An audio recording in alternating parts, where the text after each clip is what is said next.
बोलेनन् शाह बोलेका छन्। अहिलेको ब्रेकिङ न्युज, बालेन शाह सदनमा आएर पहिलोचोटि प्रश्न उत्तर कार्यक्रम भएको छ। त्यहाँ 6जना सांसदले प्रश्न गरेर उहाँले उत्तर दिइसक्नु भएको छ। प्रतिपक्ष र सत्तापक्ष गरेर जम्मा 6जनाले जुन प्रश्न गरे उनीहरूको उत्तर दिएर भागिहाल्नु भएको छ हाम्रो प्रधानमन्त्री बालेन शाहज्यू। र धेरै पछि यो देख्दा एकदमै खुसी लागिरहेको छ मलाई। म विरोधमा थिएँ यसको, जति पनि म यो सरकारको पक्षमा पहिलेदेखि कुरा गर्दै आए पनि बालेन शाहको यो प्रवृत्तिको विरोधमा थिएँ म। तर आज जुन उहाँले आफै आएर हात उठाएर जुन आग्रह गर्नुभयो प्रश्न उत्तरको लागि, त्यो एकदमै सराहनीय छ। र पछि पनि लोकतन्त्र भनेको सबैभन्दा ठुलो कुरो हो। जति जे भए पनि त्यसको अन्डरमा प्रधानमन्त्री पनि आउनुहुन्छ, सबै आउनुहुन्छ। र लोकतान्त्रिक कोही मान्छे भयो भने हरेक मान्छेलाई खुसी लाग्छ। आज एकदमै मनभित्रबाट खुसी लागेको थियो हाम्रो बालेन शाहजी सदनमा आएर बोल्दाखेरि। र यो लोकतान्त्रिक जुन अभ्यास छ यो पछिसम्म पनि रहोस्।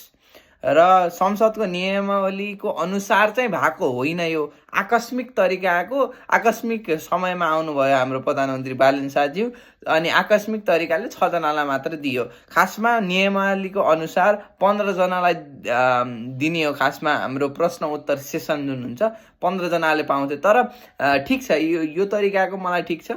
अहिलेको यसपालि चाहिँ आकस्मिक तरिकाले भयो, तर पछि गएर नियमावलीको अनुसार भयो भने अझै राम्रो हुन्छ। र जुन तरिकाको आज त फाइटै होला जस्तो थियो बालेन शाह गइसकेपछि। अरू पनि क्वेसन सोध्न थियो हामीलाई यो भनेर। अझै पनि लोकतान्त्रिक अभ्यास जति राम्रो तरिकाले हुन पर्ने हो त्यो त भएको छैन, त्यो त अझै पनि भन्छु म। तर बालेन शाहजी जुन आएर बोल्नुभयो एकदमै सराहनीय कुरा छ।